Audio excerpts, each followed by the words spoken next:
Hello everyone, welcome back to my channel. Today I am going to talk about the basic ankle and foot examination. At first, ask about the chief complaints, receive proper history from patient, do take consent from the patient before performing any examination. Start your examination with gait analysis. Ask the patient to walk on toes. Difficulty may suggest any issues with calf muscle and Achilles tendon. Then ask the patient to walk on their heels. Difficulty may suggest weakness in anterior compartment of the lower leg. Also ask patient to stand on the outside and inside of their feet to see any issues. Examine the patient in a standing position. From the anterior aspect, check for the symmetry of feet and ankle. From the lateral aspect, check for the foot arches. And from the posterior aspect, check for the position of the calcaneum and the integrity of the Achilles tendon. Look for any scars, bruising and swelling present around the ankle and foot.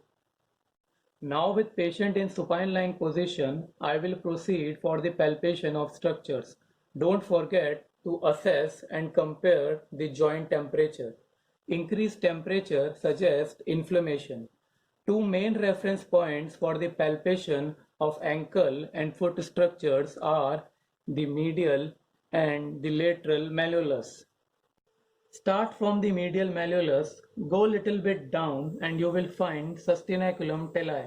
It is a part of calcaneus. From here you move further down the foot and you will find the navicular tuberosity. Your navicular bone articulates distally with medial, middle and lateral cuneiform bones which correspond to the first, second and the third toe respectively. Now from lateral malleolus you will find a structure below which is the peroneal trochlea. Just do eversion, you will be able to appreciate the peroneal tendon. Now on the dorsum of foot you can find the cuboid bone which correspond to the fourth and fifth toe respectively. Also here is the base of fifth metatarsal. Now for the talus which sits underneath the tibia and fibula, you can do the plantar flexion and find the talar dome. Now coming to the forefoot, we have the 5 metatarsals. Here is the metatarsophalangeal joint. There are 5 of them. Big toe does not have middle phalanx. All the others have the 3 phalanx, that is the proximal, the middle and the distal phalanx. Also palpate between the web spaces to rule out the Morton's neuroma. Palpate the Achilles tendon for any swelling and find any tenderness while palpating for the plantar fascia.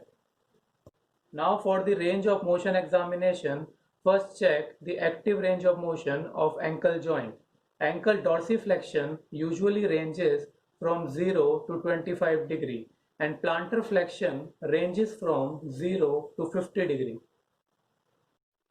Passive range motion examination to be followed to test the end feel and feel for the crepitus. Also check the motion of MTP joints. Always compare ranges with the opposite limb. Muscle strength should be checked for all the motions. Resist the motion with your hand and ask the patient to first pull your foot in to test for the dorsiflexors and then push your foot out to test for the plantar flexors. Now I will talk about few special tests for ankle and foot condition. Always compare both sides while performing them. First we have the anterior draw test to assess the integrity of the anterior talofibular ligament. Patient is in the supine lying position, calf muscle should be relaxed. One hand it is used to stabilize the distal tibia and fibula. Other hand is on the calcaneum which is used to apply the force. Ankle should be in 20-degree plantar flexion and check for the excessive translation of the talus. There might be the dimple in the anterolateral aspect of the talus in case of the ATFL injury. Now we have the squeeze test for the Achilles tendon rupture. Patient is in prone position, squeeze the calf muscle. Normally there should be a plantar flexion response. Absence of any plantar flexion will indicate positive sign for the Achilles tendon rupture. To confirm the rupture, also check for the palpable gap in the tendon which is proximal to the insertion into calcaneum. Now to test for the impingement, patient is in prone lying position, knee bent to 90°. If forced plantar flexion produces pain in the posterior ankle, then it is positive for the posterior impingement. And if forced dorsiflexion produces pain in front of the ankle, it will be positive for the anterior ankle impingement. Now we have the windlass test for the plantar fasciitis. Patient should be standing on a stool or chair in such a way that head of metatarsal rest on the edge of stool. Here I don't have any, so I am using the edge of the bed. You have to passively dorsiflex the big toe.